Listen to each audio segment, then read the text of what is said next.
Well, what's up, Mike? How's it going today? How are you doing, buddy? I am really good. It's a beautiful sunny day in the Northwest, which is somewhat unusual for this time of year, but we're getting a peak of spring. We've had the past week of, so we had the 0 degrees like most of the country, like when you and I were in San Antonio. Yeah. And man, last week we were 72 degrees and you could not get on a golf course Oh my gosh. all week long. That's It was beautiful. great. Well, it's still only 43 here, so it's not warm, but it is sunny.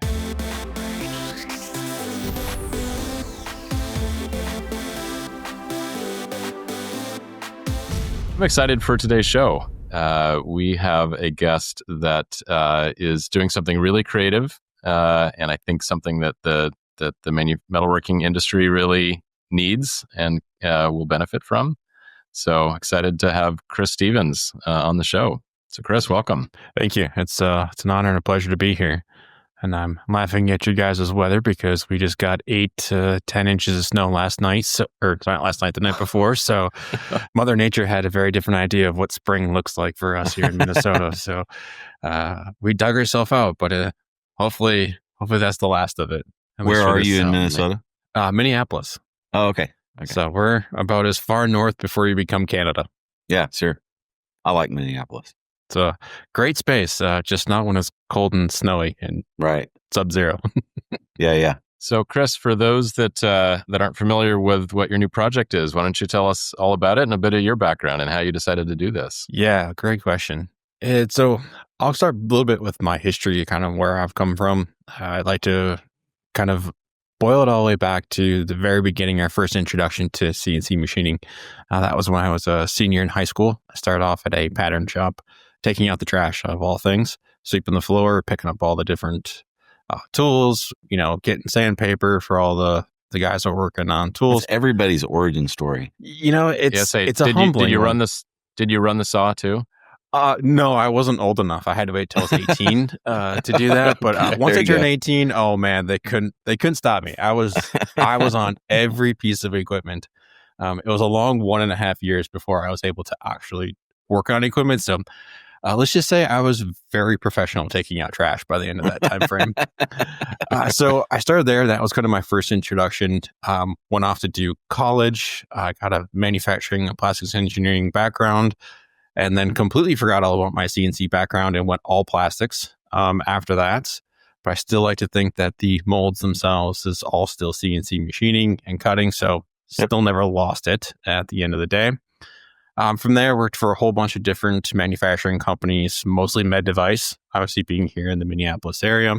And then I worked for a company called Protolabs, doing rapid prototyping and all kinds of, I'll say, out-of-the-box creative thinking mindset. And then on to working at Abbott, where I work today. And then I got this itch, if you will. And I was thinking, I've always wanted to know where all the trade shows are. What's happening in the space? What's the events? And the more I looked into it, the more I complained, the more I was like, why hasn't anyone done this? Why is this so terrible? And then eventually my wife, out of all good things, reminded me of like, well, if you don't like it, do it yourself. There you go. So that was kind of the birthplace or the origin of the Home of Manufacturing. I'll give her credit. She was the one that came up with the name because all the ideas I had were already taken. Nonetheless, we kind of moved into that, and it's really been a community-driven aspect. My whole intention or effort behind it was, how do I put information that I wish I had 5-10 years ago or at the beginning of my career, and how do I put that in an easy to navigate or easy to find place? And the most important thing was I wanted to make sure it wasn't gated, meaning you didn't have to give me your email address, your social security number, your firstborn child's name. It was just free. I wanted it to be free. So that was the project. I'll say we're very much at the beginning of what I would like to do with it, where I see it going in the future. As of right now, it's purely the mindset of give, and then give some more information as much as I possibly can. And from that, we actually came up with the Voices of Manufacturing, which is, I think we're up to 40, maybe even 45 podcasts that are across the space. Wow. And I think awesome. I get 2 or 3 each week. People to reach out to connect with. So I have to get their artwork, a couple of links, different connections. So more is coming nonetheless. So that's kind of like the origin story of how do you get all the information? How do you find the people that are talking about manufacturing like yourselves and really give them a place or a platform to amplify it? And I think I always talk about, turn the volume up, let everyone hear it so that everyone can learn from it as well. I can relate so much, especially about the trade shows. I have Googled up and down, like what shows are happening when, which ones should we attend, what are they about? And there's no good source. Yeah, and there's so many. That's awesome. There's so many. I actually remember, Paul, you probably don't remember this, but since I met you at IMTS, my first year I owned a manufacturing place. Yeah. And I met some other really great people that are, still today friends. I remember actually reaching out to you, Paul, like probably in 2018, 19, and asking like, hey, can you send me a list of everywhere like you're presenting this next year? Like, or that you're going to have a booth. Yep. Because then that should be shows that like I should be at, right? If he's there, those are the types of solutions I'm looking for. And I think even at the time you were like, man, we don't know. Like there's so many, we don't know where to go. Like we're figuring that out ourselves. And I have conversations all the time with someone that's like, yeah, there's this show. Don't you know about that show? It's such an important show. And I'm like, I've never heard of that show. Right. And yes, when I read up on it, I'm like, holy cow, I need to know about it and go to that show. Well, great example. We just experienced that 2 weeks ago in San Antonio. Yeah, at MFG. At MFG, right? Like we had never been. And I think I think everybody I talked to that was there, and I know we've talked about this, I don't know if I'll ever miss it now. Yeah. It was a great show. Yeah. So Chris, an inspired idea. Thank you for doing it. Absolutely. And I think it's like you guys mentioned, I think there's at least a new show a week or every other week that I'm like, I had no idea that even existed. Yeah. And I think to your point, and sometimes is when you Google it, I'm going to put on my, engineering version of the marketing hat. Most of these shows don't have the best search engine optimization or keyword. When you go into Google and type in manufacturing, everything comes up. So, it's how do you get through some of that layers? And that show might have existed, but it was on search result page 15. Like, you're never going to get, I know myself, my patience doesn't last beyond page 5 of a Google search result. So you get a lot farther than I do. Oh, yeah. I was going to say. Holy cow. I'm still a little young. So, I still got that whippersnapper energy to go a little further. But, I think to that point is like, how do you cut through some of the noise and really get into like, what are the things that people are actually going to and what are the shows that are being talked about? And I think the manufacturing one, I hadn't heard of that show prior to this year. And I put on the list. I was like, oh, that's a pretty cool show. Like, it looks cool. I've never heard of it. And then the more I followed, I'm like, holy cow, this is an amazing show. Obviously, I wasn't able to go. I was on family vacation at the time, but I promise you next year I will be there. Right. So there's shows in every little niche industry within manufacturing. There's regional shows. There's shows that bring a national audience, a national attendee list.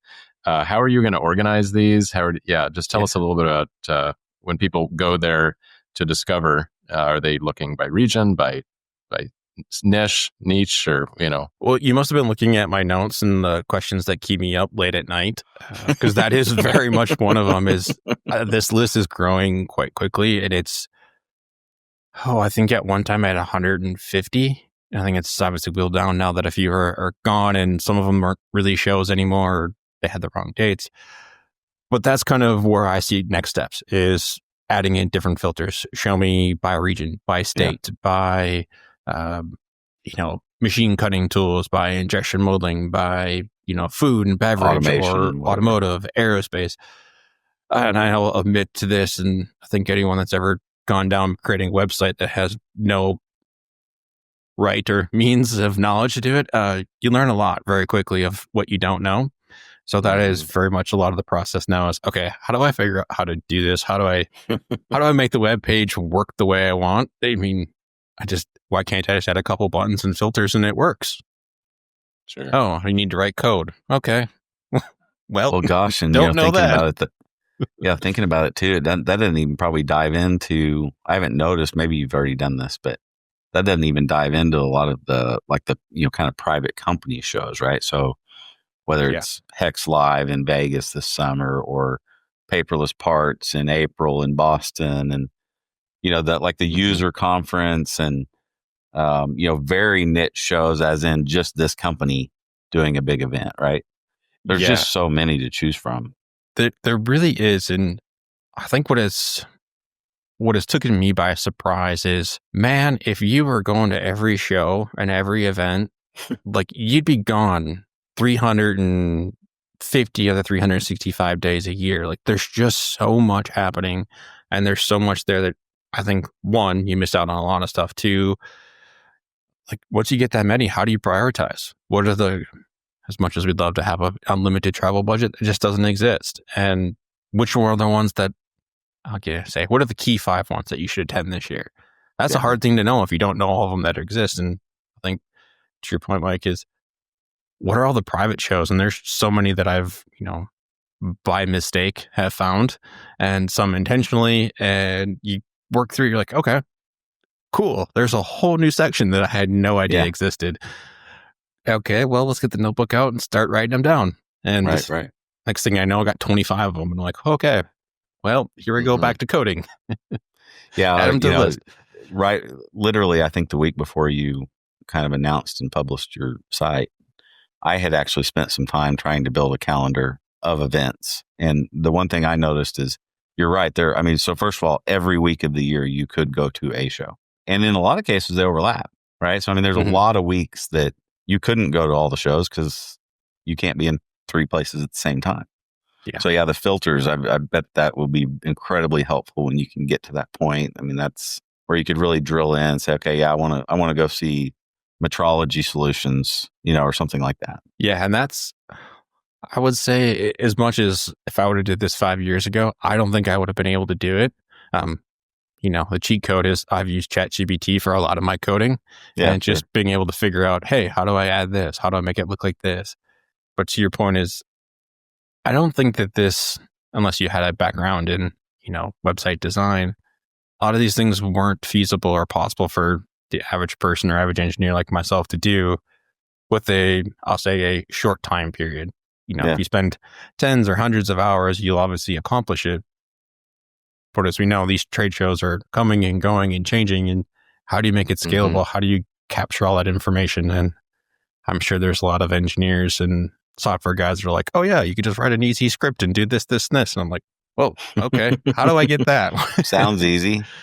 Well, hopefully who are those after people? this, I was going to say, hopefully after this episode releases, you might get some calls, the people that would be happy to volunteer some time to help you with this. I would open arms welcome that all day long, because I know very little about coding, and I will admit that right now. Well, this industry is very helpful, so I'm sure there is a handful of people out there that would love to help.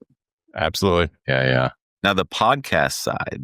So that's that's also a large list. Talk about that a little bit. Yeah, so the podcast list actually started really small. It was all the, shows that I was aware of that I listened to on a regular basis. And the more I started to, look a level below that, I started to realize that there was a whole bunch of shows that I just wasn't aware of, didn't know existed, or really wasn't in the, niche that I was particularly interested in. I think like the automation lady is one of them. Like I didn't do a lot with automations, but, listening to some of theirs, it's like, holy cow, there's so much good information here and things that I might not do automation, but I could use or apply it to other aspects of the business. Sure. Then you get like David in Rapid Fire. You have, entire Making Chips family of podcasts. There's so much information and so much, knowledge. And I was trying to do the math the other day without being not nice about age of those individuals that are doing it. But I was like, oh, there's at least like 425 plus years of experience. Wow. In this list of, I was like, okay, do I underestimate, overestimate? I'm like, oh, I'll play it safe and slightly underestimate. Just, I want someone to be like, oh, I'm not that old. But I think to that point is the list is growing, and very much like the events, I do want to include kind of all right, give me leadership, give me, machine tooling, give me equipment applications, automation, software coding.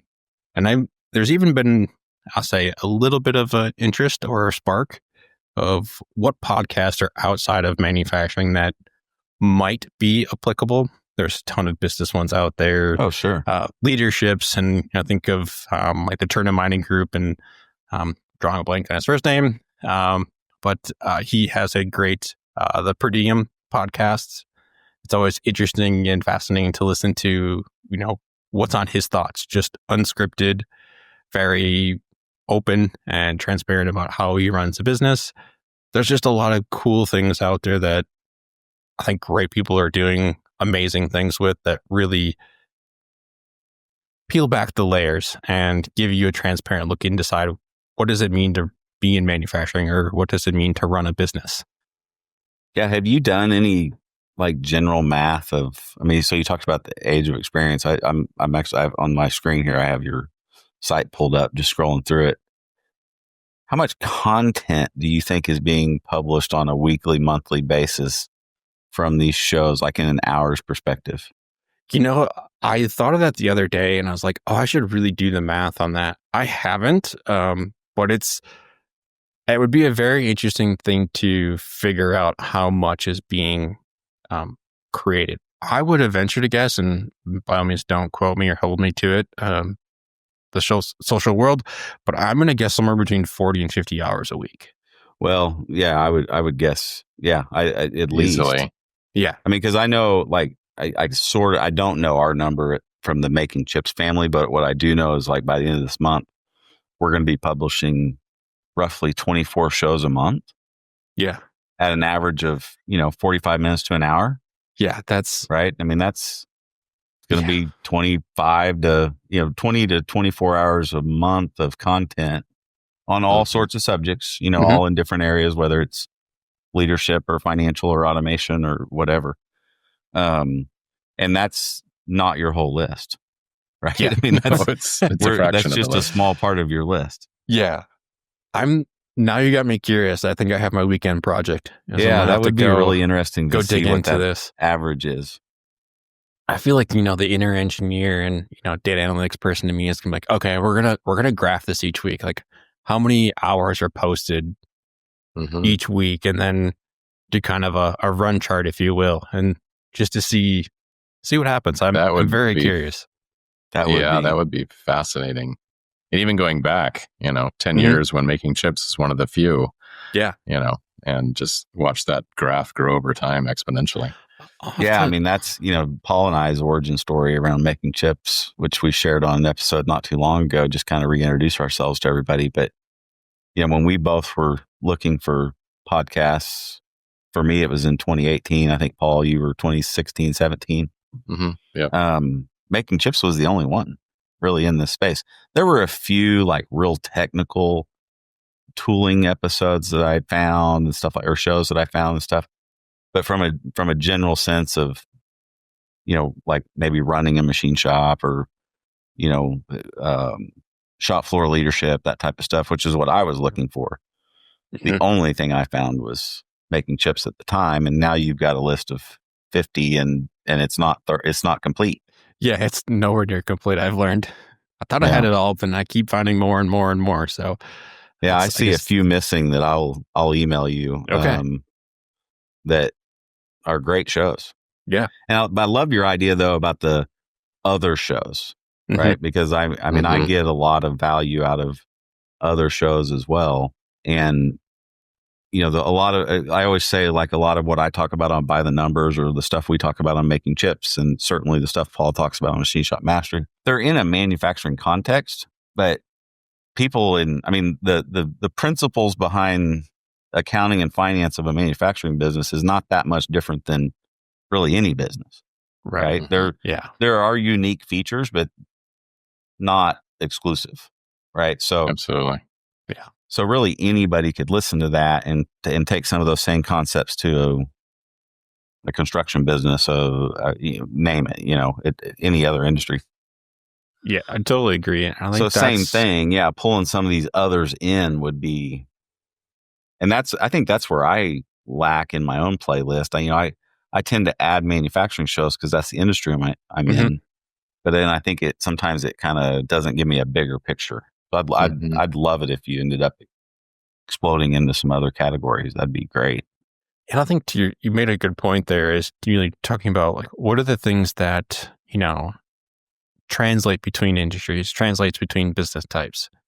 And that's, I think, what the Voices of Manufacturing could do, is to say, hey, if you want to learn about finance, you want to learn about business, or hey, you want to learn about, ERP systems or, MES systems. Here's a bunch of things that happen, or podcasts in that space that you can learn from. May not be manufacturing specific. It might be talking about a food plant and how they manage their supply chain. But I think to your point, there's so many lessons that can be learned in other spaces and applied in your own space and territory, or niche, if you will, to level up. And I think that's the next frontier, is, okay, let's go find other podcasts that are translatable. And then hopefully, type up a little verse like, hey, if you want to know about applying business leadership and continuous improvement skill development, listen to this person, and kind of connect the dots for everyone, if you will. So fantastic. So besides events and podcasts, any other categories of things you might eventually start indexing and categorizing? So may not saw it. I'm going to venture into the podcast world myself. This is my practice. Awesome. And as we talked about before recording, learning all the things not to do and how to get set up and prepared for it. So I'm learning a lot in that space. That aspect of it, so podcasting and kind of drilling into some of that aspect of it, I'm hoping to do a little bit more of, I'm going to call it the shaking up of the storytelling. Getting into some more of the history, the background of the individuals, deeper, more personal type interviews. Beyond that, I know there was been some requests, and some of my own ideas was to create a tool library. Excel spreadsheets, Word documents, PowerPoints, a variety of different things, just templates that people can download. I'll call it a mini master series, if you will. 15 minute long video. Hey, here's what the tool is. Here's how you apply it, how you, put it into application. Here's a couple case studies.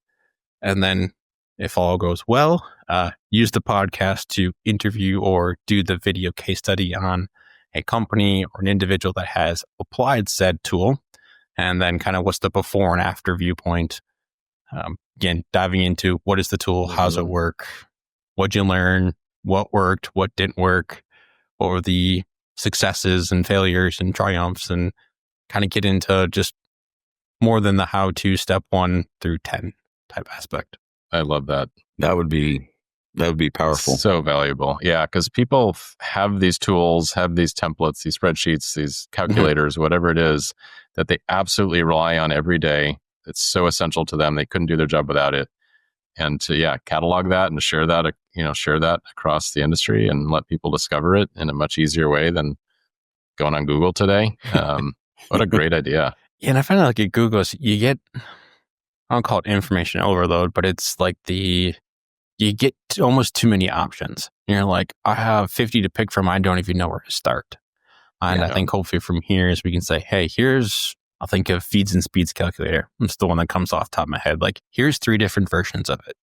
Choose which one you like. Let the community vote. Hey, we really like this one. It's got this feature. Or this one's really good for aluminum, but not great for steel. So on and so forth. And giving the ability to let the community drive what works in the tool and let people. I'll go back to a quick story. I have a mantra, if you will, is that 1 point if you create an idea, 2 points if you steal someone else's idea and use it, and 3 points if you steal it and improve it and then share it. And so I'm kind of following that same framework, and the tools is, how do we get people to see the tool, take it, make it slightly better, and then reshare it back to the community. And then you just rinse and repeat as many times as you can. And eventually the tool just continues to evolve and be better as time and new technology comes available. It will evolve with that in a perfect case. It's a powerful model. Yeah, I love especially now with AI and how easy it is to code things and do stuff. You could just so amplify all these tools and Exactly. exponentially make them better with the community effort, Mhm. right? Just all people giving back. Absolutely.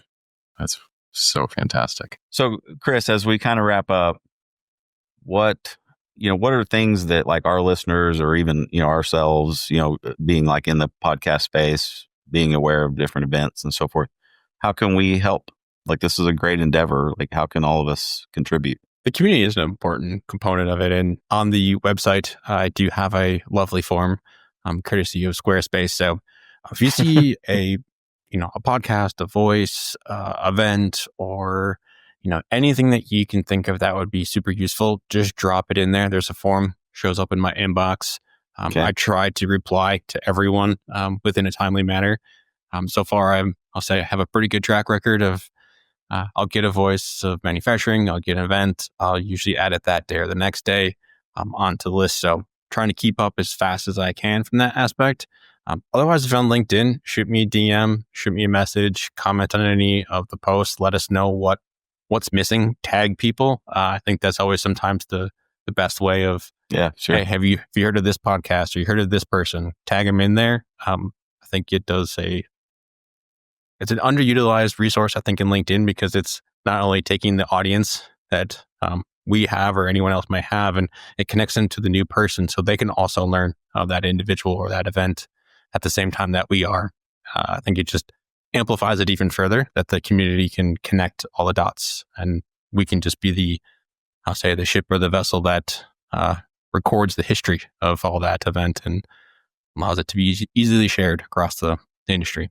Yeah, that's cool. And talking about the LinkedIn piece, which is obviously has a strong presence in our industry, and I think a lot of people are very active and want to help each other. It seems like, from what I've just seen following you, that you've gotten a lot of that feedback already. I mean, it seems people are very, very engaged with what you're doing and very appreciative of what you're doing. Yeah, the community has been outstanding. And I think to emphasize that is, it's a very helpful community. We're all in it together. We're all willing to, share our successes as much as we can and, help each other along the way. I think just if we're looking at what the next 2 to 5 years of manufacturing in the United States looks like, the only way we're going to be successful is if we all work together. More and more work is coming, more advancements, more technology. If you go alone, you're going to fall and skid your nose for sure. I think if we go together, we'll go a lot farther and have way more success. I'll say to the degree that we'll financially and, pride of that nature, we're all going to do really, really well together. I don't see any way that it can't happen if we do it together. Mike Fritz just said that in a show we just recorded. Yep. If you want to go fast, go alone. If you want to go far, go with others. Yep. Yeah. I've been hearing that statement a lot lately, and it definitely rings way true with, the changing of manufacturing in the last year. And I think as we exit COVID and hit this technology advancement rapid era, if you will call it, you're going to have to go with people. Otherwise, alone, it's likely you'll be left behind. Yeah.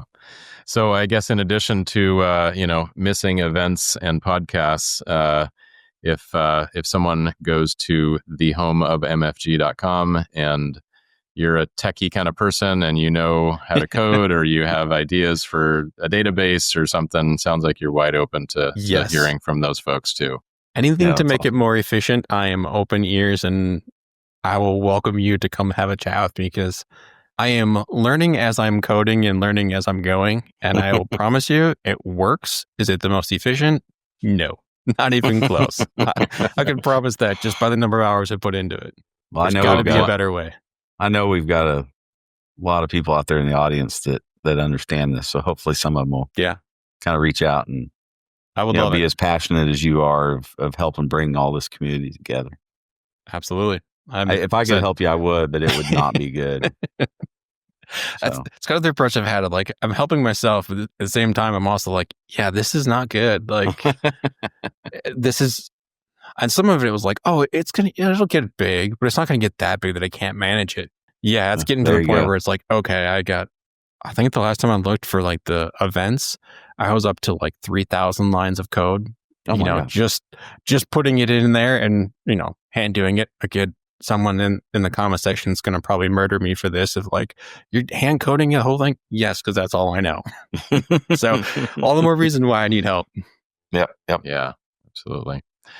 Well, it's been fantastic to have you on and hear this inspiring vision for what you are building. Thank you again for doing it. Again, so necessary. Such a good resource. This already is and will continue to be more so in the future. Yeah. Thanks, you guys. Appreciate having me on. It's been fun, and like I said, maybe one of us will get funny for the next time that we're together. We can tell some jokes, but we'll have to roll with it. We've had some good laughs. Yeah, that's true. That's very true. Well, when people know how to find more resources, they can learn more. They can get better at what they're doing. They can make more chips, because if you're not making chips, you're not making money. Bam.